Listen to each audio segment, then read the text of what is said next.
마태복음 15장 29절에서 31절 말씀. 예수께서 거기서 떠나사 갈릴리 호숫가에 이르러 산에 올라가 거기 앉으시니 큰 무리가 다리 저는 사람과 장애인과 맹인과 말 못하는 사람과 기타 여럿을 데리고 와서 예수의 발 앞에 앉힘에 고쳐주시니 말 못하는 사람이 말하고 장애인이 온전하게 되고 다리 저는 사람이 걸으며 맹인이 보는 것을 무리가 보고 놀랍게 여겨 이스라엘의 하나님께 영광을 돌리니라.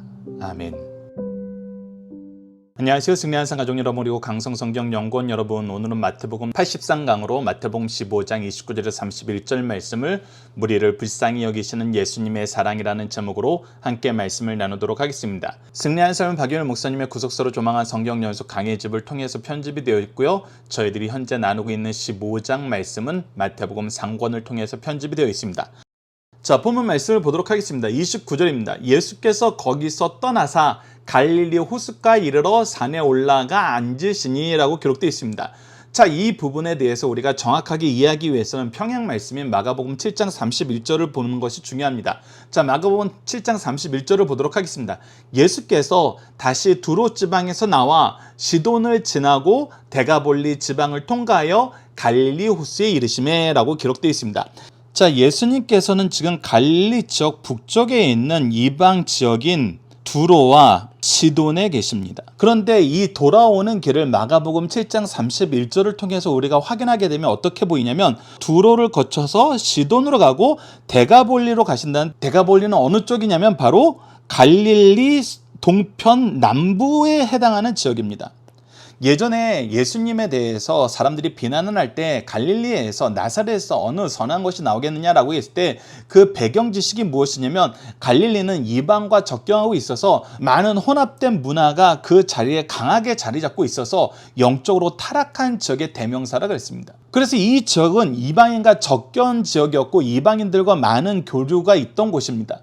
근데 예수님께서는 두로와 시돈을 지나서 바로 남진하여서 이스라엘 지역에 들어오신 것이 아니라 오히려 한 바퀴를 쭉 도르셔서 이방 지역을 돌아다니신 것입니다. 그리고 이방 지역에 있는 갈릴리 호수변에 다시 오신 거예요. 이 얘기는 무엇을 뜻합니까?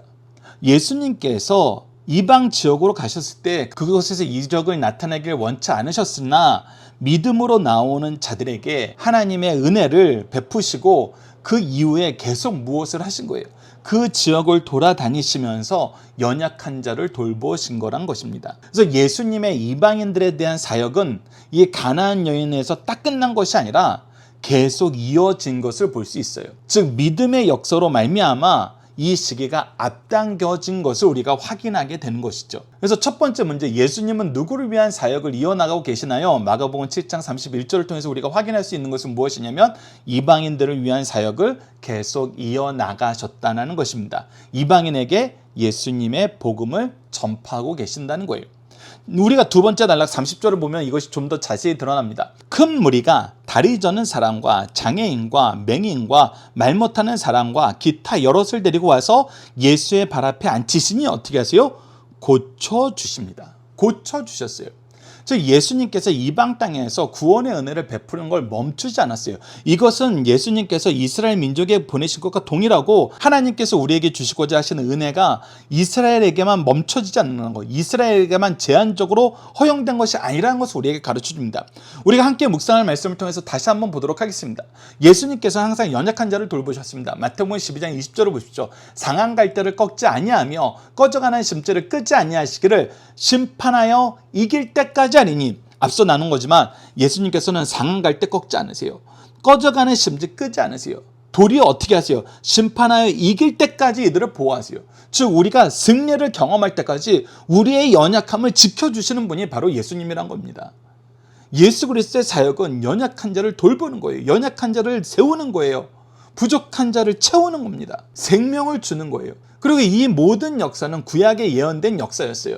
이사야서 35장 말씀과 61장 말씀 우리가 자주 나눴던 말씀인데 다시 한번 보도록 하겠습니다. 이사야서 35장 5절에서 6절 말씀 보십시오. 그때 맹인이 눈을 밝을 것이며 못 듣는 사람의 귀가 열 것이며 그때 저는 자는 사슴같이 뜰 것이며 말 못하는 자의 혀는 노래하리니 이는 광야에서 물이 솟겠고 사막에서 시내가 흐를 것입니다. 지금 구약의 말씀이 30절 말씀에서 성취되는 거 우리가 다시 한번 확인할 수 있어요. 이사야서 61장 1절로 2절 말씀도 봅시다. 주 여호와의 신이 내게 임하셨으니 이는 여호와께서 내게 기름을 부으사 가난한 자에게 아름다운 소식을 전하게 하려 하심이라. 나를 보내사 마음이 상한 자를 고치고 포로된 자에게 자유를, 갇힌 자에게 노임을 전파하여 여호와의 은혜의 해와 우리 하나님의 신원의 날을 전파하여 모든 슬픈 자를 위로하되 라고 얘기하고 있습니다. 그래서 계속해서 무엇하고 계세요? 또 전파하고 계세요.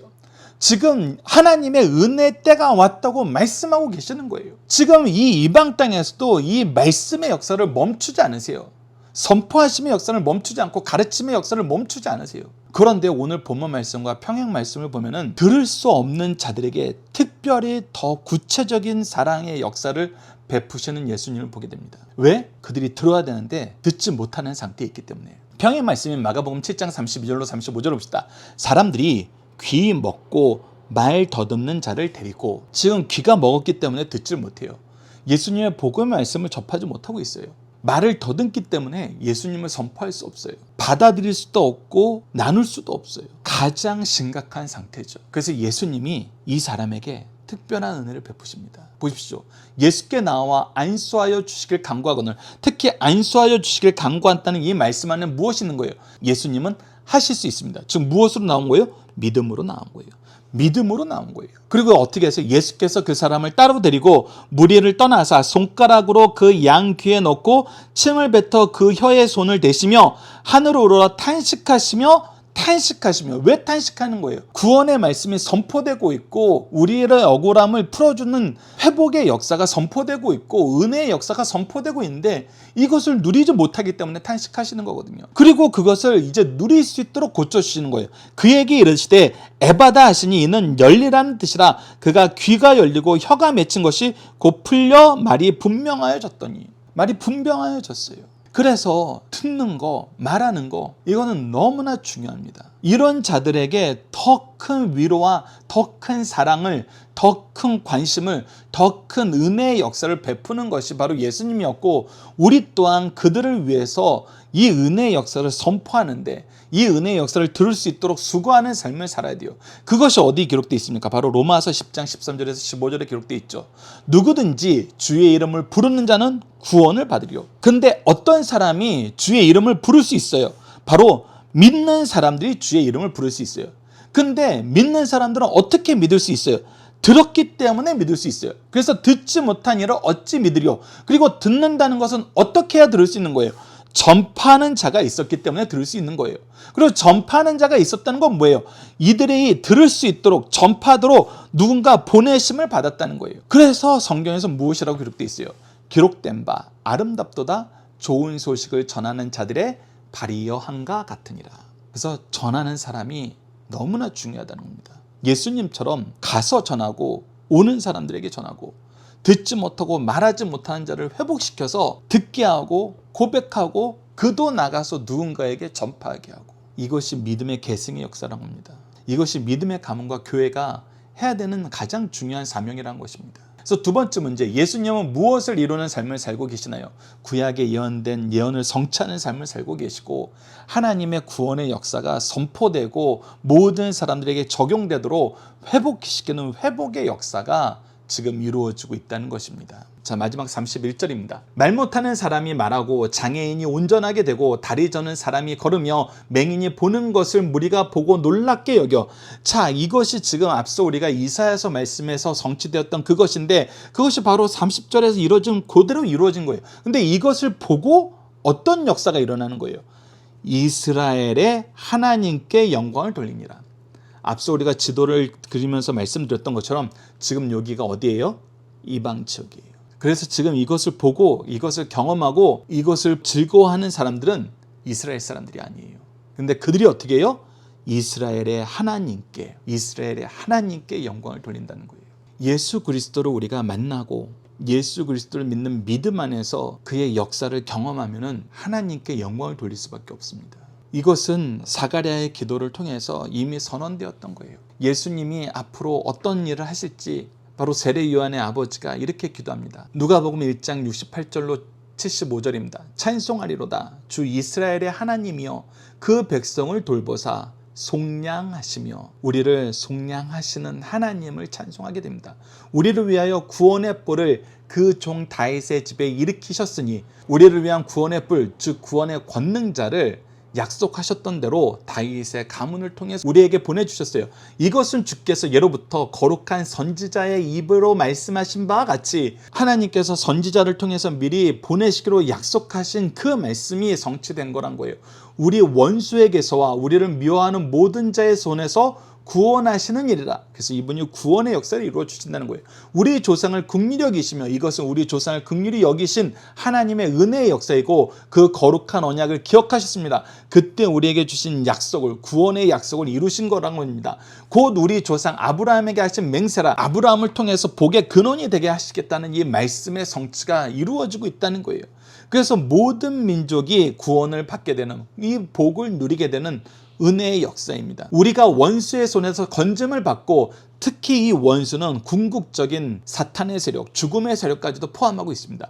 종신토록 주의 앞에서 성결과 의로 두려움 없이 섬기게 하리라 하셨느니라. 그래서 이제 우리가 하나님께 예배하는데 어떻게 예배드려요? 성결과 의로 두려움 없이 하나님께 예배드리는 삶을 살아요. 예수님을 통해서 이것이 성취된다는 거예요. 그리고 이것이 성취되었고 예수님을 통해서 이것을 경험하는 사람들이 지금 계속해서 넘쳐나고 있는 것입니다. 그래서 우리가 하나님을 찬양하는데 두려움과 걱정과 부끄러움과 숨어서 찬양하는 것이 아니라 예수 그리스도를 통한 승리의 역사로 말미암아 성결하게 순전한 모습으로 하나님의 통치를 나타내면서 두려움 없이 섬기는 놀라운 역사가 일어난다는 것입니다. 그것이 지금 이방 땅에서도 이루어지고 있습니다. 그래서 마지막 세 번째 문제, 예수님을 통해서 누가 하나님께 영광을 돌리고 있나요? 바로 이방인들이 하나님께 영광을 돌리고 있습니다. 이 놀라운 역사의 결과로 사실 우리가 지금 이렇게 예수님 믿고 있는 거잖아요. 그래서 우리는 이 말씀의 성취의 현대적인 주인공들입니다. 우리가 이 말씀의 성취를 보게 하심을 감사하는 승리한상 가족 여러분들, 강성성경연구원 여러분들이 기도합니다. 자, 문답으로 나누는 중심사상을 하나씩 확인해 보도록 하겠습니다. 첫 번째, 왜 모든 사람에게 그리스도의 은혜가 필요한가요? 예수님은 영육간의 연약함을 모두 고쳐주시는 분이기 때문입니다. 모든 장애를 가진 자는 주님께 나와야 합니다. 예수님께서는 영육의 장애를 가지고 정상적인 삶을 살지 못하는 사람들을 대할 때마다 그들의 필요를 채워주셨습니다. 그러므로 연약한 자들은 모두 주께 나와 진정으로 자신을 내어놓고 예수님의 치료를 받아 새로운 삶을 살아가는 것을 가르쳐 주십니다. 두 번째, 예수님이 듣지 못하는 자에 대해서 특별히 치료의 역사를 보여주신 이유는 무엇입니까? 우리가 조금 전에 나눴던 마태복음 7장 30절로 35절 말씀입니다. 듣지 못하는 것은 영적으로 육적으로 가장 치명적인 질병이기 때문입니다. 주께서 고쳐주신 많은 사람들 중에 특별히 김어공 환자를 따로 고치신 사건은 오고 가는 모든 사람에게 주는 의미가 큽니다. 왜 그러냐면 죄악의 문화의 가장 큰 특징은 진리와 사랑의 말씀을 듣지 못하는 것이기 때문입니다. 그러므로 정의를 호소하고 심판을 선포하여도 들을 수 없는 자들은 태연하게 살고 있습니다. 그들에게 에바다, 즉 열리다의 역사만큼 절실한 문제가 없다는 사실을 우리에게 가르쳐주고 있습니다. 세 번째입니다. 은혜를 먼저 누리는 자들이 가장 주의해야 되는 것은 무엇입니까? 은혜를 특권으로 여기며 자신이 만든 특권을 위해 예수님도 거부하기를 주저하지 않는다는 것입니다. 이스라엘은 하나님의 선민이나 그 지위를 끝내 감당하지 못하자 선민의 지위와 특권은 이방인으로 옮겨갔습니다. 예수님께서는 자신이 메시아이심을 논리적으로 가르쳐주고 기적을 통해서 입증해 주셨습니다. 그러나 선민으로 부르심을 받고 은혜를 누린 자들은 도리어 진리의 눈이 어두워져 믿지 못했습니다. 하지만 이방인들은 예수님의 가르침을 행하심을 보고 이스라엘의 하나님께 영광을 돌렸습니다. 주신 은혜와 특권을 감당하지 못하면 상실되고 뜻밖의 사람들에게 선민의 지위와 특권이 옮겨간다는 역사적인 사실을 미리 보여주시는 말씀입니다. 자, 이제 함께 훈련을 나누는 시간을 갖도록 하겠습니다. 암송 고백 결단 기도 훈련입니다. 오늘 본문 말씀을 통해서 암송 말씀으로 선택한 것은 마태복음 15장 31절입니다. 말 못하는 사람이 말하고 장애인이 온전하게 되고 다리 저는 사람이 걸으며 맹인이 보는 것을 무리가 보고 놀랍게 여겨 이스라엘의 하나님께 영광을 돌리니라. 아멘. 오늘 본문 말씀을 통한 믿음의 고백은 다음과 같습니다. 하나님의 뜻을 이루시는 주님을 믿고 은혜를 누리고 하나님의 뜻을 이루는 일꾼으로 은혜를 나누는 삶을 살겠습니다. 이제 함께 기도 훈련을 나누도록 하겠습니다. 기도 훈련은 아직 기도가 어려운 청소년들과 초신자들을 위해서 만든 것입니다. 다음과 같이 5단계로 훈련하고 있습니다. 구속의 역사에 나타나 하나님을 배우고 고백하고, 우리를 위해서 먼저 행하신 일을 감사하고, 하나님의 뜻을 따르지 못함을 회개하고, 주님 뜻 이루는 데 쓰임받도록 도우심을 간구하고, 구속을 이루신 예수님 이름으로 기도하는 것입니다. 오늘 본문 말씀을 통해서 이렇게 기도합시다. 구원의 은혜를 베푸시기를 기뻐하시는 하나님, 하나님의 은혜를 누리도록 예수님을 믿음의 부모님을 허락하심을 감사합니다. 은혜 안에서 자랐으면서도 은혜를 통해 하나님의 역사를 깨닫지 못하고 무감각한 삶을 살거나 거부하던 것을 용서하여 주소서. 은혜의 역사를 통해 하나님께 영광 돌리는 삶, 하나님의 나라를 이 땅에 이루는 삶을 살도록 도와주소서. 예수님의 이름으로 기도드립니다. 아멘. 감사합니다.